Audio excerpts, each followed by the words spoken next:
Gli alberi di Natale che vanno a ripopolare zone colpite da vaia. Ci racconti questa idea che ha avuto 2 anni fa ormai? Sì.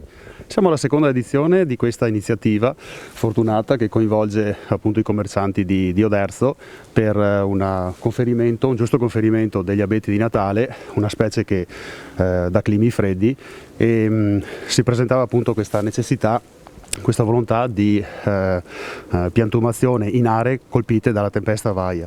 È un albero di Natale, l'abete rosso, che mai sopporta i climi nostrani, quindi siamo ben felici di fare per la seconda edizione un conferimento alla zona di Ovaro, dove l'abete rosso è stata la specie maggiormente colpita dalla tempesta Vaia. Sarno è coinvolta in prima linea in questa iniziativa? Sì, certamente Sarno, il consorzio CIT dei comuni, 44 comuni della sinistra Piave, bellissima iniziativa, complimenti a chi l'ha ideata, economia circolare, salviamo gli alberi, questi alberi vanno in un territorio colpito da vaia e quindi credo che anche dal punto di vista della comunicazione sia un messaggio importantissimo, rispetto dell'ambiente, recuperiamo gli alberi, salviamo gli alberi, è un investimento nel futuro nostro ma soprattutto dei nostri figli e dei nostri ragazzi. Sindaco, una bellissima iniziativa appoggiata dall'amministrazione comunale. Certo, insieme a Forò, perché il comune di Oderzo è insieme a Forò sempre. Forò ha fatto questa bellissima iniziativa di valorizzazione del centro con tutti questi alberi e poi ha aderito immediatamente all'idea di Sutto di riportare questi alberi in montagna e quindi siamo felicissimi di questa attenzione verso l'ambiente e verso la montagna che abbiamo sempre avuto fin dal momento della tempesta Vaia, quando abbiamo rinunciato al nostro primo progetto di un bosco,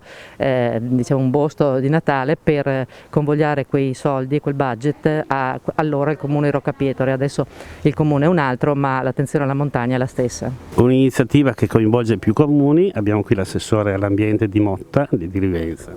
Abbiamo aderito volentieri a questa iniziativa anche perché abbiamo una sensibilità per le tematiche ambientali ed era un peccato non piantare nel sito più adatto queste piante che altrimenti nel nostro territorio non avrebbero avuto fortuna, magari avrebbero sopravvissuto ma non erano nella loro collocazione giusta, quindi ci è sembrato una bella iniziativa utile per quei territori così tristemente toccati da questo disastro ambientale. Ovaro è pronta a ricevere gli alberi che stanno caricando proprio in questo momento?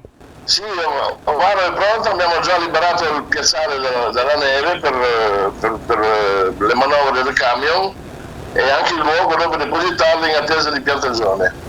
Seconda iniziativa, come è andata l'anno scorso? Allora, come prima esperienza è stata positiva perché, come dicevo, su 180 alberi, 170 hanno preso bene e stanno crescendo nel posto, nel luogo dove l'alluvione Vaia ci ha distrutto il bosco praticamente. E quindi per noi è una piccola soddisfazione vederli già grandi cieli questi, in attesa della semina degli altri, ecco.